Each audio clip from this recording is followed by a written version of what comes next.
All right, everyone, we have new polling with regards to impeachment. It's not looking good for the Democrats. Opposition to impeachment is now arguably about the same as support for it. Now, for some reason, on RCP, if you keep refreshing it, you're getting two different sets of data.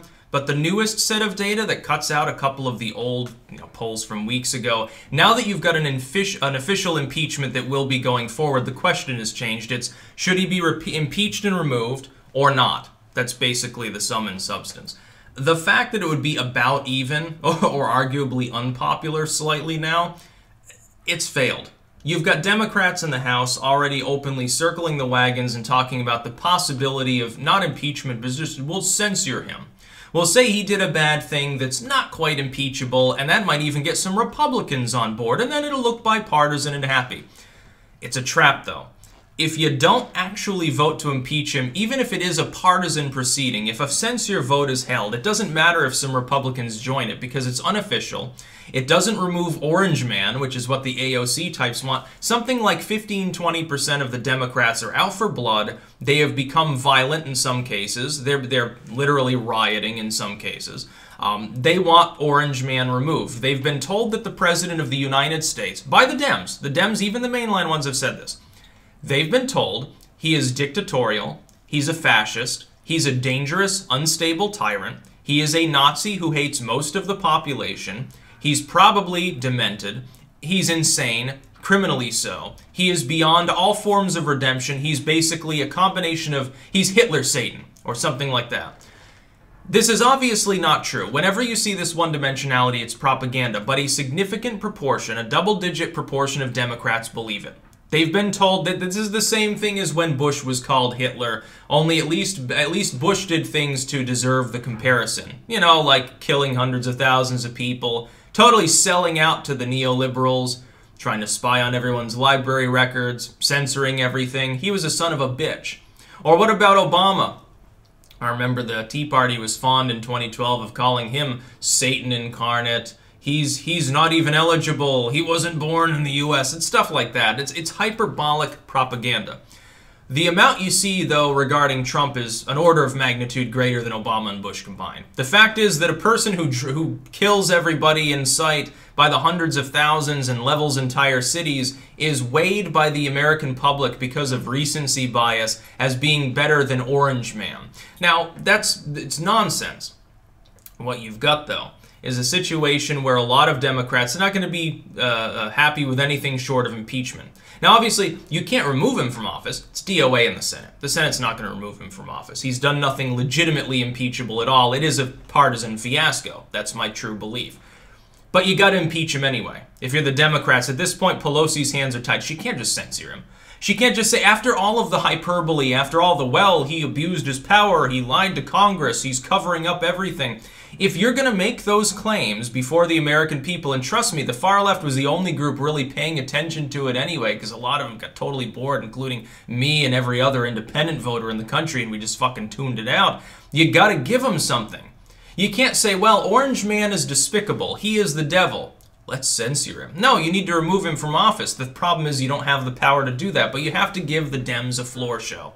AOC and the others goaded Pelosi and the neolibs that knew better into making it an official hearing, an official inquiry.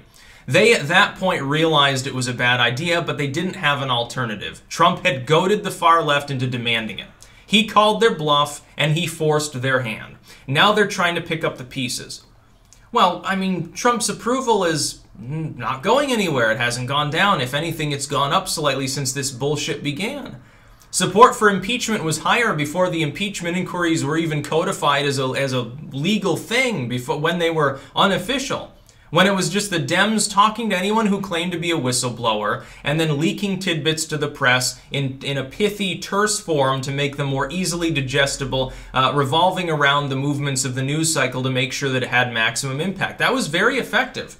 Trump realized that and called their bluff and said, well, enough, I'm going to have to deal with this. At least I want the Republicans in there to be able to cross-examine. And it worked. Support for impeachment's going nowhere but down. It's already peaked in early October. It's been a while since then now, hasn't it? A couple of months later, support for impeachment is down, what, 6 points?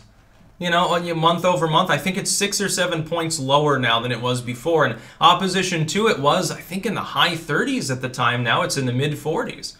That's significant. The number of people that oppose impeachment is greater, and has been for some time, and is rising, than the number of people who disapprove of Trump. That is, you've got a block of millions of voters. I keep trying to explain this. When those two numbers are different, you've fundamentally, what you're left with is that gap is a voter who says, I don't like Trump. I am not a Trump fan, but I do not want him impeached.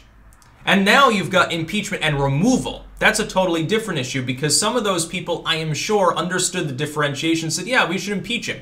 But he won't be removed, and that's okay. You know, he's still president. So he done bad.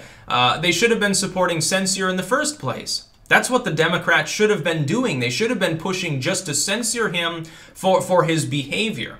But they never thought of that, because the far left didn't know what that means. You think AOC even understands the concept? No, her concept is either things are good or you fucking remove him from office, because she has no strategic patience. And Trump took full advantage of this. Impeachment's not going to go well for the Democrats. This will probably help Trump get reelected in 2020. It'll be a major thing to say, oh, I was impeached, but I'm still here. I'm so strong they can impeach me and I don't go anywhere. MAGA! And to great applause by his crowd. That's what will happen. If anything, this is going to drive turnout for the far right higher. They tend to support Trump. It'll drive turnout higher among the MAGA former Dems, the Rust Belt voters. Oh, I can't even imagine, because once again, the tale has already been written for him. All he has to do is borrow the script given to him by the Democrats. Elites hated your vote. Elites want to overturn 2016. Elites, corporate media heads, dynastic and lifelong politicians, rich people. Orange man bad, they say. They don't like 2016. People bad because made wrong vote. That's basically what he's going to run with. And it's a winning strategy. Dude, the conservatives in the UK know this too well.